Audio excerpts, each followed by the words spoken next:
Is it a safe and profitable business to get into right now? I would say yes. It just depends on how you position yourself, because I think a lot of people think that with Airbnb you can just go get a unit, furnish it real quick. Oh, excuse my nails, I gotta get them done. You can just furnish it real quick and like post it. That used to be the case. It's not the case anymore. You do have to stand out nowadays when it comes to Airbnb. You have to provide something more than just furniture nowadays. It's not as simple as the Airbnb we once knew where people rented out a room or whatever. Sorry, I keep playing my hair, but I don't know, I'm very like specific on how I want my hair to be. Anyways, so it's all about how you position yourself. For my clients, what I have them do is I have them look up top properties in their area, but also the properties that aren't doing well at all, and I have them compare the two. Why are people booking the top properties and why aren't they booking the other ones? What I realize is that success has a formula. You can study the successes of people who do well, and you can say, okay, if 5 people out of 2,000 people are doing well, then how can I be like the 5? It's kind of like that. The way that I tell my clients to stand out is I tell them to use my DRAPE formula, which I'm going to talk about in the next question. So what's the DRAPE formula? So DRAPE stands for description and title, ratings and reviews, amenities,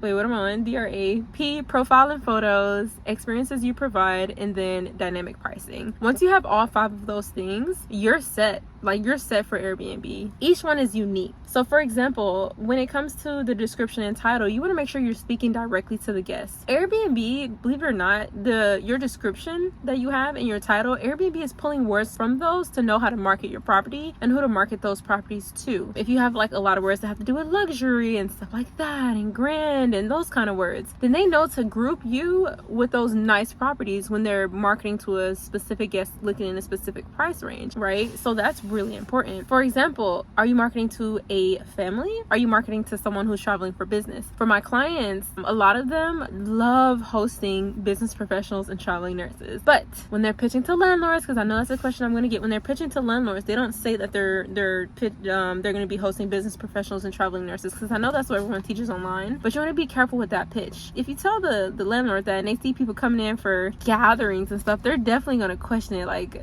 are you doing Airbnb? And they will find you an Airbnb, okay? So be careful with that. And then the R for ratings and reviews, you just want to make sure that you're looking at every single, so Airbnb has 6 like review criteria, so you want to look at all of them and say, how can I capitalize on all of them, and how can I make sure I always get 5 stars on all of them? So for example, if you're in a bad location and you're like, I'm so worried about what people think about the area, then what you need to do is you need to make sure you're honest about your area in your listing. Have you ever stayed in an Airbnb? I'm sure your host probably asked you to rate them, or Airbnb emailed you and told you to rate them. It's the same thing here. You want to make sure that if you're a host, you're asking for those reviews. So we have done that since the very beginning. We make sure to ask them to review us at the end of their stay, because that's how we maintain the reviews. We usually don't get less than 4 stars. It's very, very, very rare. But just peep how people are always like you know how like with Airbnb, people are like, oh, the reason I don't book Airbnbs is because it never looks like the photos. You want to make sure that when people walk into your property, it looks like the photos, that your photos aren't over edited, because if so, people will complain. That's where you get the, oh, it doesn't look like the photos. So for us, we always have people saying it looks exactly like the photos, it was comfortable, it was nice. That's so important, okay? Editing the photos is also something important. So you need someone who's really good at editing and someone who's a professional photographer, which I'm kind of jumping forward to the photos piece, but anyways, the next piece is amenities. Make sure that you don't have any crossed out amenities on Airbnb, meaning, so you know, like a fridge, water, shampoo, like those are all things that are considered amenities, and you want to make sure that you have all of them, okay? So here's one that a lot of people don't have and they don't think it's important: carbon monoxide detector. Now, fun fact, I don't know if y'all know this, but some guests, if they see that you don't have a carbon monoxide detector, they actually won't book your property. Although some people don't know what it is, because it's crossed out, Airbnb will show it like on your listing page, like, oh, by the way, this person does not have a carbon monoxide detector. Like, it's there on the main page. Yeah, you want to make sure you have that. God dang, I think that's a train. It's so loud. I guess I'll just wait. Let me raise up the window.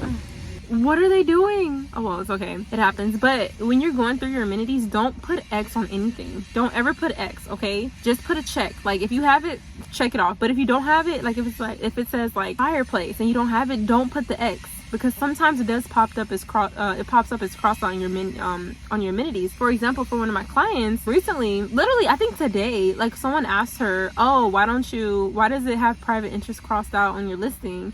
And she's like, oh wait, what? She didn't even know, but when she went through, she accidentally put an X on private entrance, so she ended up changing it to a check. But if it was anything else, you just don't want people to feel like they're missing anything, okay? So that's another big hack. Now the P, which is profile and photos. So in my personal opinion, I think that you need to have your face close up in your like hosting profile photo, because think about it, with Airbnb, strangers are hosting you at the end of the day. It's like a bunch of strangers. Don't stand too far back. I know you want people to see that view of you at the beach, or you with whatever the case may be, but that little bitty picture of you all the way back there, like little you, and then the mountains, they don't care about the mountains. They want to see who's hosting them, okay? You are a stranger. Saying that train is allowed, I hope y'all cannot hear it. You want to make sure, and I've said this from the very beginning, but this is something that I just figured out, but you want to make sure that your best photos out of your photo shoot are your first 5 photos, because when people are scrolling through the Airbnb app, they see your first thumbnail and then they're going to scroll a couple, and if they like what they see, they're going to click on your listing. But if you have 5 or 6 pictures of the living room, that person's going to get tired of scrolling through your little pictures. They're just going to scroll down to the next one. They're not even going to click on your listing. So make sure that your first 5 photos are different. The first photo needs to be the best one. If your kitchen is your best photo, it needs to be your first one. If your bathroom is your best photo, it needs to be your best one. Some people think the living room or the outside of the house needs to be the first. No, if it's not a good picture, baby, don't put it as your first 5, but your first 5 is most important, because that's the average amount of times people are scrolling on the main screen where they're scrolling through a lot of Airbnbs. They might scroll it 4 or 5 times. You want them to click on it so they can sell themselves on your listing and look more into it, right? By the way, if people are clicking on your listing, say for example your pricing is really, really high, right? If people like your listing, they're still going to click on it. That's good for Airbnb to know, because they'll still boost you. That means that people are clicking on your listing. The good part about that is you have the chance to lower your pricing, versus if no one's clicking on your picture at all or on your listing at all, you're getting kicked to the back forever. Like, I'm sorry, that just it is what it is. So make sure you have professional photos from day one. The experiences you provide, the Atlanta treehouse Airbnb, like, it's so popular. Because it's so popular, it's always booked. Because it's so unique, it's always booked, and it's also popular. But the thing is, you want to be as different as possible. Now, you don't have to go all out and get a tree house. I had a client who did a photo booth in hers. Like, literally in one of her rooms in the corner, she set up a little photo booth, put some props inside, and people loved it. Hint or hack: go on Pinterest and find some like DIY stuff you could do that doesn't take very long. The experience needs to be different. Again, you can't just put furniture in a unit anymore and call it Airbnb like we used to. You gotta step up your game, okay? And the final one is dynamic pricing. So a lot of people don't do any dynamic pricing. And let me back up. What is dynamic pricing? Dynamically pricing your property. So you don't want to have 200 every day. Airbnb does not like that. They want to see 204, 219, 220, 200. Like, they want to see it dynamically priced and really different, right? I use PriceOps for my dynamic pricing. But let's talk about coupons, right? Couponers, they take time. We be behind them like, dang, like, is this girl done? Like, even at CVS, usually those people are the hardest to deal with, right? Because they're trying to get a discount. So those people who are trying to get a discount are usually the hardest. So the good thing about dynamic pricing is if you tell it, hey, stay in this average, stay in this range, it won't ever leave that range. What you'll notice when you're hosting is the cheaper the pricing is, the harder and needier your guests are. The more expensive, the better they are. That's just the way life is. I don't know why. Now, when you get too pricey, it gets a little harder, because people expect a lot more. People expect a lot more when they're outside of average, when they're not paying a lot, and if they're paying too much. So you want to stay average, and dynamic pricing keeps you in that average. Okay, so another one is like, how do people have a lot of units? Like, how do you scale up and get to a lot of units? Well, there's a couple of ways. You can do arbitrage like we do, and that's basically where you sublet properties from property owners. You can do ownership. We also do ownership. The benefit about ownership is you're building up your equity and you're building up your portfolio versus paying someone. I think I saw someone on Instagram say this, but they said when you're paying rent, you're paying 100% interest, versus if you have a mortgage, although you're paying a mortgage, you're still building equity. You still get something from it, okay? Also, people do co-hosting, and that's where, let's say I'm too busy and I can't host anymore. I'll hire a co-host to help me do the messaging or drop off snacks to our units for our guests. Before they say, we always leave out like a welcome basket for them with like snacks and water. And then also there's property management. Property management is very similar to co-hosting, but usually when people hear property management, they think about the full package. Like, you're doing everything. I don't even gotta look at this unit. You're doing everything. I don't gotta touch it. Like, this is really passive for me. So that's like how people scale up with their portfolios. And then finally, I know know someone who does timeshares, which I think is really cool. So he rents out timeshares. I still haven't really grasped the model, if I'm being honest with you, but I just think it's like the coolest thing ever. So he racks up hella like hotel and credit card points using timeshares. Why is this happening? Okay, anyways, next question.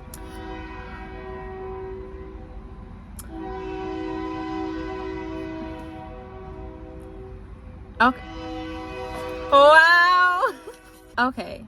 So, dang, what kind of systems should you have for your business? Systems shouldn't be for you, they should be for the guest. Okay, and I'm gonna make it make sense. Although they are for you, they make them convenient for you, they should be based around the guest. So a lot of people, what they do when they start Airbnb is they have all these systems that they've heard online, but they don't know if they truly need that. So the thing is, you want to create your systems around your guests. When it comes to messaging, for example, we message our guests. We have a 5-step 5-star messaging rule that we use all the time. It's a system, but it was built around the guest. It was built around what questions are people asking the most, what questions do we know people will ask, because we've been hosting, so we know kind of what questions people ask, and also what information do they need to know to get into the property. Okay, a messaging system is a system. A lot of people don't realize that, but everything is a system in your business. The type of sheets you buy is a system, because if you buy trashy sheets, you're going to be replacing them all the time. How do you fix that system of buying sheets all the time? You buy some quality sheets so you don't have to replace them. That's a system. A system is anything that makes your life easier when it comes to this business. Okay, so in my last interview, I talked about how I don't rely too much on automations, but because I have so many units, I just don't have the time to message people 5 different times during their stays. It's just a little stressful. So I do use Airbnb to automate my messaging. I know that there are other platforms like Hostfully and Guesty and all these other things. I just personally don't use them. I only use Airbnb. So another question is like, how do you grow an Airbnb business? Like, what's the real secret to scaling up? The secret is you have to be able and willing to call landlords and have those hard conversations about your business. I would say out of every 20 to 30 landlords you call, about 3 of them might be interested, and after you've done tours and stuff, I would say about 1 of those landlords is going to sign your lease, from my experience. Actually, I lied. I think in my experience nowadays, I gotta update that number. I would say about 25 to 30. It's becoming a little harder, and I think it's because everybody wants to do arbitrage and everyone's teaching it online. Once you do that, you get in touch with a good landlord who's going to help you, or who's going to let you start their business in their home so you can sublet and you can scale up that way. The reason I said landlords is because I like working with like private owners, like small owners, because usually it's harder for them to rent out their properties. And also, once you have like 4 or 5 units, you can really start reaching out to the big guys, because you can show them your business model, you can show them it works, then you can reach out to the apartment complexes and you just scale up from there if arbitrage is the route that you want to go. So I think a lot of people want to get into the big apartment complexes, but they don't realize you got to have 2 years in business, really good credit, they're pulling your credit, like it's just all this stuff that you have to have. So when you are scaling up, you need a team. Like, I've never heard of anyone who doesn't have a team when it comes to Airbnb. If they don't, then they're doing it full time themselves, because Airbnb is a job. I would say when you get to 3 or 4 units, you're gonna start looking into like, okay, I need help, I need someone to help with the messaging, help with the cleaning, all that good stuff. We have a team as well. We have a team of VAs and they help us so much. So much. So another question is, once you've scaled, is like, when do you know when to hire a property manager? Do you need to? My answer is still yes. After you get about 3 or 4 properties, I think that's when it's really time to start looking at like hiring a property manager. It's getting dark out. Let me try to finish this video a little faster. Oh, I don't think you should hire anyone until you truly understand like what it's like to run an Airbnb. So after 3 or 4 months in the business, then hire someone, because you don't want to be hiring someone and you don't know what to tell them. It's like, bro, we starting this together. We made that mistake when we first started. We hired a property manager, but we realized like we didn't know enough to hire her, so we ended up having to let her go maybe a few days later, because like, girl, I don't even know what we're doing, I don't even know I tried this, I'm sorry. But now we can say, okay, this is what I like, this is what I don't like, this is what I need help with, this is what I don't need help with, and we're able to scale up from there. Okay, what do I recommend for like marketing wise for Airbnbs? Like, how do you market your property? I know this is very controversial with a lot of Airbnb coaches, but you can use Instagram. Okay, Instagram is a huge lead magnet. Some of my clients who are in like the mountains and they have cabins and stuff in the middle of nowhere, their audience or their bookings come mainly from people from Instagram. Why? Because if you have a really nice cabin or a really nice really nice tiny home or something, and people see that on Instagram, they're going to be looking to travel there. Like, that's just the way the world works now. That's the new marketing. Pinterest is another example, or another thing you could do. I mean, I think nowadays you kind of really have to be a little bit of an expert with that kind of stuff, but it doesn't hurt to, you know, post some pins of your property to try to get people to like come. And you can honestly just, you know, if you post a picture or a picture and a caption on Instagram, post the same pin or picture and caption on Pinterest too. You can market on like Expedia, not Price Labs, TripAdvisor, Booking.com. Like, you don't just have to post on Airbnb. I like Airbnb because they charge 3% per booking. Just make sure you talk about how parking works in your description, and talk about the Wi-Fi speeds. Tell them what to expect when they come. Tell them the kind of vibe they should be expecting when they come. Like, all these things are important when you're marketing. You should be telling a story through your photos. I think a lot of people miss that. You need a professional photographer who has experience with Airbnbs. There are real estate photographers and there are Airbnb photographers, and they are different. Trust me. Some real estate photographers pick up Airbnb really quickly, like when they start, but take my word on this. Like, I'm telling you from experience from me and my clients, just go with someone who does Airbnb, but make sure you also look at their portfolio and kind of see their pictures, because you don't want to be disappointed. You don't want them to tell you they do Airbnb photography and they do it and it sucks. Look at their photos too, to make sure you like the way they do their photos, and that you could tell the story of the property. And then my last piece of advice would be, when you're doing your description, you want to use different synonyms that kind of fit together with each other. So for example, if you have a luxurious property, like the furniture is luxurious, the air is luxurious, it's, you know, it just feels that way, you need to use words that are synonymous with the word luxury. Grand, clean, words like that. What I would do is literally just Google synonyms to luxury and go down a rabbit hole. Look at the words you like on those and be like, okay, what words here can I use in my description that are like, still give like that feel of like